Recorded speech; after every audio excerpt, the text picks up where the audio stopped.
ఇంకా ఎంతమంది జాయిన్ అవ్వడానికి అవకాశం ఉంది? డిప్యూటీ మేయర్ కూడా మొన్న రీసెంట్గా కలిసినటువంటి పరిస్థితి, జాయిన్ అవుతారని ప్రచారం జరిగినప్పటికీ ఇంకా జాయిన్ కాలేదు. ఎప్పుడు జాయిన్ అవ్వాలనుకుంటున్నారు? ఇంకా 150 మంది కార్పొరేటర్లలో కేవలం 4 మాత్రమే కాంగ్రెస్ పార్టీకి ఉన్నారు.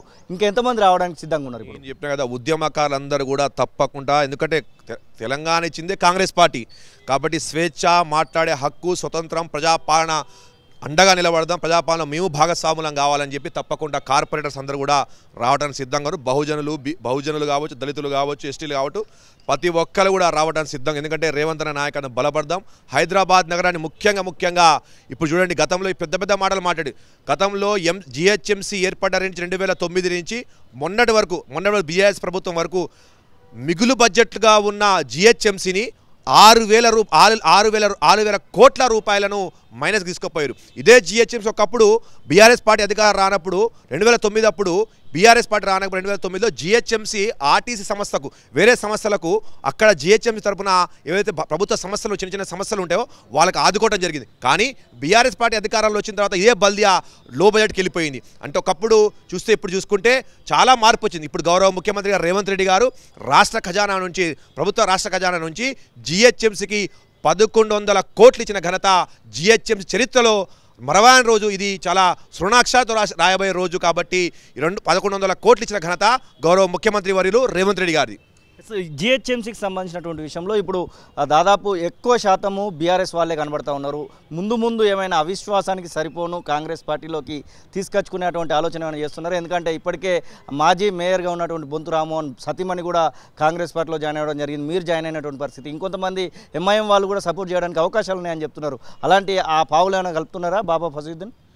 కాలం నిర్ణయిస్తుంది, రాబోయే సమయం దానికి సమాధానం చెప్తుంది.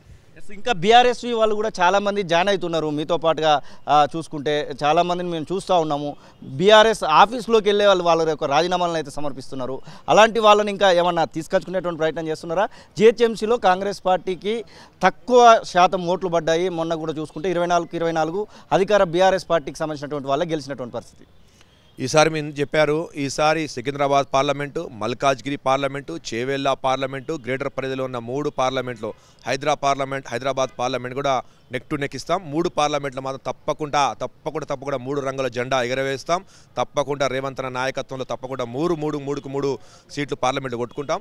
బీఆర్ఎస్వి నాయకులు తెలంగాణ ఉమ్మడి 10 జిల్లాలలో పెద్ద ఎత్తున రాజీనామా, ఎందుకంటే అంతా ఉద్యమాలు చేశారు కాబట్టి పెద్ద ఎత్తున బీఆర్ఎస్ పార్టీకి రాజీనామా చేసి కాంగ్రెస్ వైపు, రేవంత్ అన్న నాయకత్వం వైపు, ప్రజాపాలన వైపు ముందుకు వస్తున్నారు వాళ్ళు. ఎందుకంటే వాళ్ళ యువతరం, వాళ్ళ యొక్క యవ్వనం కూడా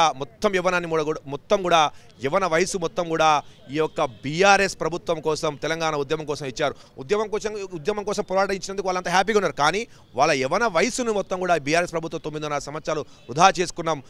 తెలంగాణ ప్రజల పక్షాన పట్ల ప్రజాపాలనలో భాగస్వాములు కావాలని చెప్పి బీఆర్ఎస్వి నాయకులు, మైనార్టీ నాయకులు అందరూ కూడా పెద్ద ఎత్తున కాంగ్రెస్ పార్టీలో రేవంత్ అన్న గారి నాయకత్వంలో గౌరవ రాష్ట్ర ఇన్ఛార్జ్ అయినట్టి మా దీపాదాస్ మున్షి గారి నాయకత్వంలో భారీ ఎత్తున జాయిన్ కాబోతున్నారు.